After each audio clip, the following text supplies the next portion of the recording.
go to AL Cy Young here. Dylan Cease of the White Sox, Alek Manoah of the Blue Jays, and Justin Verlander of the Astros, the three finalists here. Great year, Alek Manoah.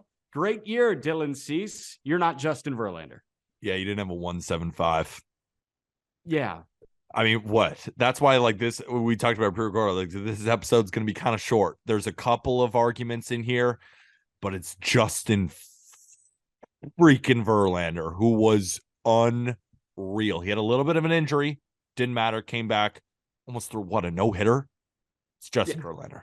So Verlander had a 1.75 ERA in 175 innings.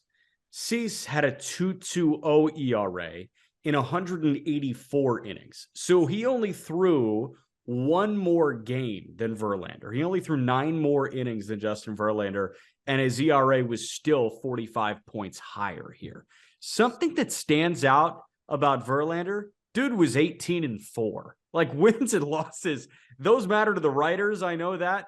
I don't care about wins and losses really, unless you're something Kinda like cool. 18-4, unless you're a Justin Verlander or a 20-game winner. The other number that really jumps out here, and this is why I knocked Dylan Cease as a native Chicagoan and somebody who grew up a White Sox fan, Cease had a 1.11 whip because he struck out 227 guys in 184 innings. He walked 78 dudes. Most walks in the American League. Justin Verlander punched out 185 guys. He walked 29. He had a 0.83 whip. So he led the American League in hits per 9, and he's up against the guy that led the American League in walks issued. So I think it's no question. Verlander was pounding the strike zone when he was healthy. He was on the hill. He was going 6 or 7 innings, and he was literally unhittable. It was like 6 hits per 9. Yeah, I mean, if you're, Alek Manoah also threw 196 innings, but if we're looking at FWAR, Justin Verlander was third in Major League Baseball. Verlander. Yeah. Dylan Cease was 11th, and Alek Manoah was 15th. Like, yeah, Alek Manoah threw 20 more innings, but Alek Manoah had a 2.24 ERA. And, like, I do look at peripherals in these. Like, sue me. I do. I want to look at your quality of contact. You're ridiculous. I want to look at your FIP. I want to look at your xFIP.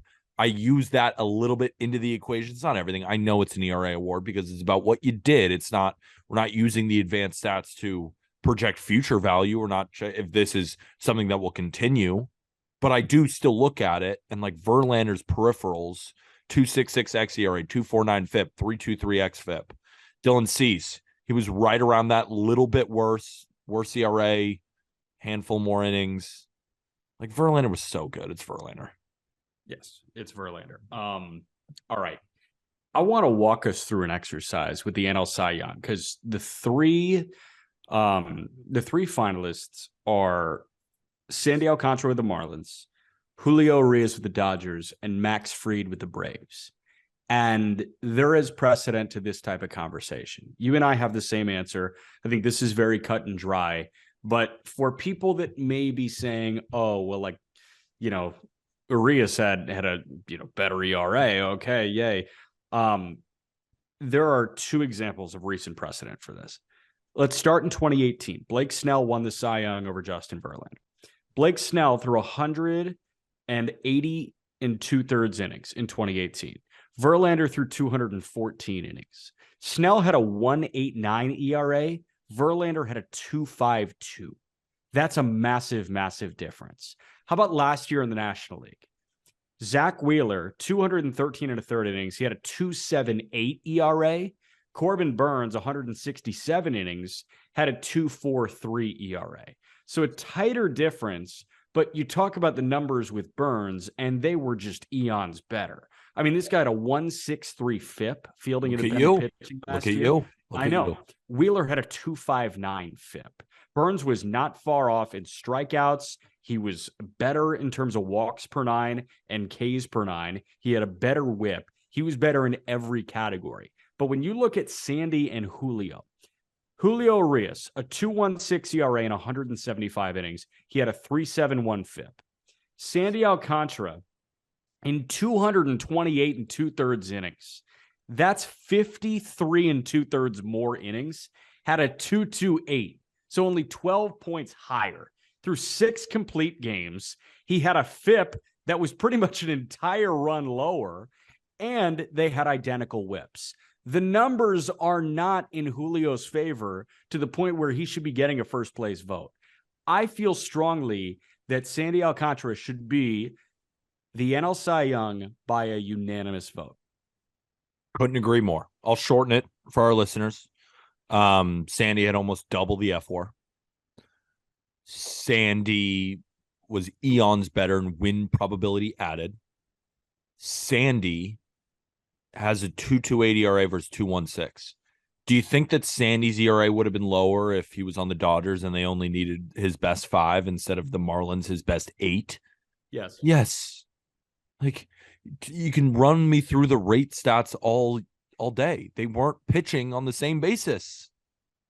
Like, Sandy had to go 8 and 9 because they had Cole Sulcer in the ninth. Through 6 complete games this year. Yeah, I mean, it just doesn't happen anymore. It's not even close. I love Julio. On a rate basis, sure, you can make somewhat of an argument, but even with Sandy didn't want to strike out guys because he wanted to throw 120 pitches. Julio didn't care. Strike as many guys as he wanted. Yeah. Tell me if Sandy only had to throw 5 for the Dodgers and he could boil it up to 101. Might have seen DeGrom numbers. Sandy might be striking out 20 dudes per 9 if that's the case. Wouldn't be shocked. That is, it's his job. Like, that's why I thought the Cal interview was so interesting. If you guys haven't heard it yet, like, it's your job to do some of these things. Like, the numbers are not as cut and dry as we think. They all have context to them. Sandy's job was to get the ground ball out so he could get to the next inning. Julio's was just get outs any way you can. Like, give us your best 5 innings. That was not Sandy's job. RBIs is a stat that nobody likes anymore. And I agree, you can't use it to compare players. But some guys' job is to drive in runs. So, like, when guys put up 100 RBIs every year, I find it impressive. You are doing your job effectively. I like that. Screw you if you don't think RBIs are cool. I still think wins and losses are cool. Do they matter for comparing players? No. Do I still think seeing Kyle Wright win 20 games is cool? Yes. Sue me. I like it. So Julio Urias went 7 innings 4 times. He did not pitch into the 8th once this year. There you go. And the amount of times that Sandy Alcantara, how about that? Julio Urias threw 7 innings 4 times. Sandy Alcantara threw 6 complete games. End of discussion. End of discussion. There you go. NL MVP. Do you want to do NL MVP or AL MVP first? We'll do NL MVP first. NL MVP. Manny Machado of the Padres and the 2 Cardinals, Nolan Arenado and Paul Goldschmidt, are the 3 finalists as it stands right now. That is announced on Thursday. When you look at F4, it's Aaron Judge, and then it's Manny Machado, Nolan Arenado, Paul Goldschmidt. 7.4, 7.3, 7.1. It's unbelievable. It's wild.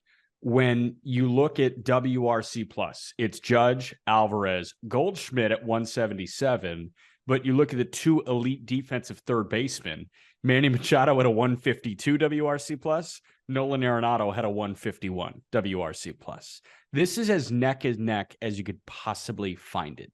Paul Goldschmidt was the best offensive performer out of these 3 guys. If it was a hitting award, Paul Goldschmidt is the MVP. But the most valuable player is not the most valuable hitter. And my thought is Paul Goldschmidt played first base. You've got the other 2 playing an elite third base. That's where you need big time defense. That's where you get the WAR accumulators. I think what Manny Machado did for the San Diego Padres, especially without Fernando Tatis Jr., I talk about it a lot with the NBA. When Kevin Durant and Steph Curry were on the same team, it was going to be really hard for one of them to win an MVP award because you've got teammate dilution. That's what I feel like happened with the NL MVP this year. I think that Arenado and Goldschmidt, they almost knocked down their importance, their individual impact to the team because they run in step and they are a tandem guiding the Cardinals to the postseason. Manny Machado guided a team that had Juan Soto for 2 months, Fernando Tatis Jr. for 0 games, Who were the other consistent good performers in the Padres lineup? I thought Machado, there were points where he single-handedly brought the Padres to wins. You could make the argument that Machado had more to do with his team making the postseason than any other player in baseball except for Aaron Judge. That's why I think Manny Machado is the NL MVP. Couldn't agree more. And it's quantified in the numbers. Manny Machado has a higher wins above replacement than Paul Goldschmidt did. It's minuscule, but it's there. He gets a bump for playing third base over first base, but he deserves the bump. This isn't random.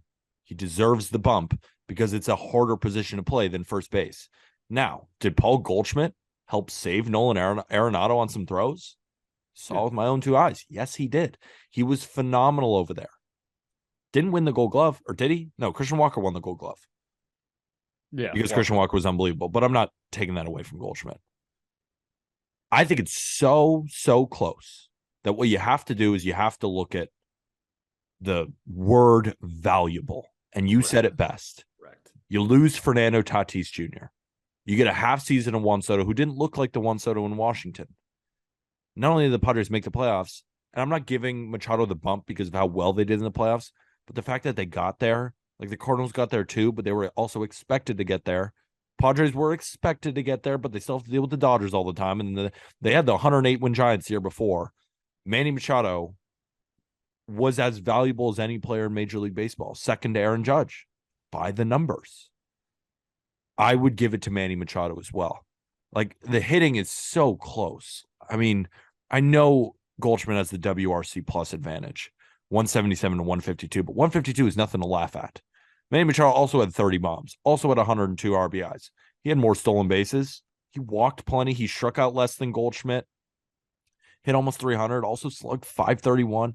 I mean, it's so close. So defense a little bit, the valuable aspect, the narrative aspect, put me right over the top. If you say it's Goldschmidt, okay. I don't think I have anything wrong with that. I'm not saying you're wrong. If you say it's Arenado, I'm not even saying there's anything wrong with that either. It's as close as it gets. Give me the narrative as the breaking, as the tiebreaker. Yeah. I'm going with Manny Machado. Can we just shout out Nolan Arenado? The dude just he finished above Goldschmidt in WAR. Arenado just put together the best season of his career. I love that. This was a guy that was playing at Coors Field, and here we are saying, can he survive outside of Coors Field? The answer is a resounding yes. Nolan Arenado is a Hall of Famer. Almost better. He's insane, man. I mean, this guy, he had an 11% K rate this year. I don't think people realize that Nolan Arenado does not strike out. He might be the most enjoyable watch in all of baseball, but Manny Machado is right there with him. Like, Jeff McNeil struck out 10.4% of the time. Nolan Arenado struck out 11.6% of the time. Alex Bregman, 11.7%. These guys don't strike out, and Arenado was with them. What's the narrative around Jeff McNeil? Oh, he's pesky. He doesn't go down. Like, he doesn't strike out. What's the narrative about Arenado? Oh, he's a masher. Yeah. Mashers are supposed to strike out 25% of the time. And yet he doesn't. Like, Stephen Kwan struck out 9.4% of the time. Yeah, the fact that Nolan Arenado is 2% off Stephen Kwan is ludicrous. Ludicrous. Doesn't seem real. Real quick, before we get to AL MVP, you just posted a video about this. Yasiel Puig pled guilty to lying to the FBI about placing bets in an illegal gambling operation. How about this? Yasiel Puig from July 4th till the end of September in 2019 placed 899 bets on football, basketball, and tennis. I didn't tab Puig to be a tennis guy, but you know what? Like, you're riding Stan Wawrinka's heater. I feel you, man. Like, Puig is all in on the Cincinnati Open. Cool. 5 years in prison. It's not gambling advice. Never gambling advice. Except for Yasiel Puig. The funniest comment, I posted a TikTok about it. Shout out. I don't have the username in front of me, but Puig is this gambling advice guy in my comment section, and I just burst out laughing. We were talking about that. Like, Puig, whatever. I mean, you got to gamble, I guess. I mean, at least it wasn't on baseball. beginning of July to the end of September, July, August, September, 3 months, 899 bets placed. Can you imagine that? That's 300 bets a month divided by 4. It's about 80 bets a week. Can you believe that? I don't even do that. No, who does? Not many people. No, that's that. I have no words for that. At least it's not baseball, I guess. But he's not even in Major League Baseball. He's been playing in Japan or Korea. KBO, yeah. KBO, yeah. I just needed to get that out there. Okay. Last thing, AL MVP. Here's my opinion on AL MVP because it's Aaron Judge, Shohei Ohtani, Yordan Alvarez. They're the 3 finalists. My opinion is Andy McCullough's opinion in The Athletic, and he wrote this on September 21st. Let me tell you a little secret just between us. Aaron Judge is going to win the American League MVP award.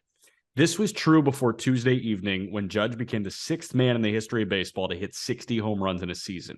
This will be true no matter what Shohei Ohtani, the singular two-way star of the Angels, does during the season's final 2 weeks. As Joan Didion wrote, we tell ourselves stories in order to live, and Judge has been baseball's central figure in 2022. This is not to slight Ohtani. He is peerless in the most literal sense. He can chase only himself. Judge is chasing something more tangible, less enigmatic, more memorable. Judge is chasing history, and his ascendance in the record books will hold sway when the ballots are cast. That is exactly how I think about the American League MVP race. Judge was a record breaker. Ohtani, like Andy McCullough said, is chasing only himself.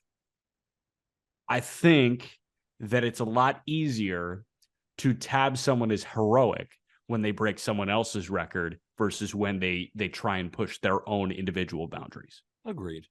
I mean, this is kind of similar, not really, but I think the comparison makes a little bit of sense. Steph Curry, when he won that unanimous MVP, set the record for 3-pointers. Now, was LeBron James probably a better player? It's not similar because different sports and you got Ohtani pitching and hitting and no, but it is LeBron chases himself. Exactly. Yes. Like it's just if you are giving Ohtani the MVP this year, I get it because in my opinion, that is the most valuable player. That is more valuable, or he's pitching and hitting. And you can't say I'm biased. I know I'm wearing a Yankee hat, but I got Ohtani right behind me. I love both of these two players to death. I am still amazed. I turn on every Ohtani star. I love watching this man play. It is history in the making. But if you don't give Judge the MVP this year, what you are setting a precedent for is whenever Ohtani does this, he is automatically the MVP. Aaron Judge had a historic season, and calling it historic almost doesn't do it justice. What Aaron Judge did this season is not touched if the steroid era doesn't happen. Like, that is also something. Like, all of these gaudy home run numbers, they were all touched by Sammy Sosa, Mark McGwire, Barry Bonds. The reason why you see Roger Maris Jr. talking about on Twitter, talking about how Aaron Judge, that's the real home run record, is because if you take out a lot of the guys who were accused of taking steroids, Aaron Judge had the best season ever, or at least one of them. If you're not going to give it to Judge then you're never going to give it to any player ever as long as Ohtani does what he does. So you make the decision. If you give it to Ohtani now, you're giving it to Ohtani always. At what point can someone be better than Ohtani? Snaps. I didn't think I was going to find myself a LeBron James's basketball reference page, but here I am. From 2004 through 2020, LeBron could have won every single NBA MVP award. Yeah. It would have been the LeBron James award. But Michael Jordan too. His standard is so much fucking higher. That's why Giannis has not won the MVP in a couple years. That's why Jokic isn't going to win the MVP again this year. Jokic has already won it twice. Like, what's Jokic going to do? Chase himself here? Like, you got to spice it up. That's what writers do. They got to spice it up. They got to change things up. And there is no better excuse to make a guy a most valuable player than if he broke Roger Maris's American League record. I do think Aaron Judge is the MVP for the narrative. I do hear what you're saying and respect the hell out of what you're saying because I agree with it. Like, what else does Ohtani have to do? I just don't think that he's going to constantly win this award if there are record breakers. And I actually said this, I want to say in August. Your friend and mine, Ben Stevens, on the morning after on Sports Grid, he asked me, what does Aaron Judge need to do to win the MVP over Shohei Ohtani? I think in like early August. And I said, the Yankees need to win the American League East, and Aaron Judge needs to break Roger Maris's home run record. You need to be a legitimate record breaker on a good team to take down Shohei Ohtani. You need to average a triple-double, if you're Russell Westbrook, to win the MVP over LeBron James. You need to have an all-time scoring title season like Kevin Durant to take the MVP from LeBron James. You need to set the record for threes made in a season to take the MVP from LeBron James. You got to do something that is historically significant to beat Shohei Ohtani at his own game. That's exactly what Judge just did. And Ohtani stands, and I'm one of them. I love Ohtani. But be okay with that fact. Be okay that the only way to beat him in the MVP race is to do something historic, just like Ohtani does every year. The only way to take the MVP out of the man behind me's hand is to break all-time records. That's what Judge did. We aren't even talking about the Angels' record versus the Yankees. We didn't mention that once. Jack said he got to win the AL East, but I'm sure if the Yankees finished second in division and he beat Roger Maris's home run record, our opinion would be the exact same. Yeah, in this argument, we have taken that out completely. But you and I both know, Ohtani Stan, that matters. But even if we don't think it matters, 62 home runs, 207 WRC plus. 11.4 F-WAR. That's what you have to do to beat Ohtani, and he did it, and he deserves it. When you have human voters for something, you got to have the team narrative on your side for an individual award. And you're gonna, whether you like it or not. Again, I'll bring up the Derrick Henry Heisman Trophy thing. Like, Derrick Henry won the Heisman Trophy over Christian McCaffrey. Even though Christian McCaffrey broke the record for all-purpose yards in a season. He broke Barry Sanders' record. He literally had the best year by yardage in college football history, and he didn't win the Heisman Trophy because while Derrick Henry was playing in the national championship game, Christian McCaffrey was opting out of the Sun Bowl presented by Tony the Tiger. So that's what you got to deal with. You got to be so fucking good, and your team has to be good, and that's how you win a writer-voted award. And that'll do it for this episode of the Just Baseball Show. Black Friday code coming out. Be sure to get your Just Baseball merch. I'm wearing my JB sweater. Also wearing my Murderers Row hat. And we got Shohei Ohtani behind me. And we got Mookie Betts over there. Who was third in it? Who was third in AL MVP again? Yordan Alvarez. Great. Oh, yeah. He was also insane. Yeah, crazy. I've got Kyle Taylor working on a Mark Burley piece for me. I sent you that photo. It looks great. So amazing. Yeah, he said he was going to get to that after your Mookie got finished. So I'm hoping to get that in the next couple of weeks, I think. Best way to help out the podcast, check out the links in the episode description. Help us out, get yourself some Just Baseball merch. Rate this podcast 5 stars if you're listening on Apple or Spotify. Best way to support us. If you don't want to spend a dime, we understand. As long as you can give us some love on there. If you're on Apple Podcasts, write a review. Let us know what you're enjoying about the pod so far. We're going to keep you engaged through the rest of the MLB offseason, predictions, free agents, ton of stuff on justbaseball.com. And with that, thank you, everybody.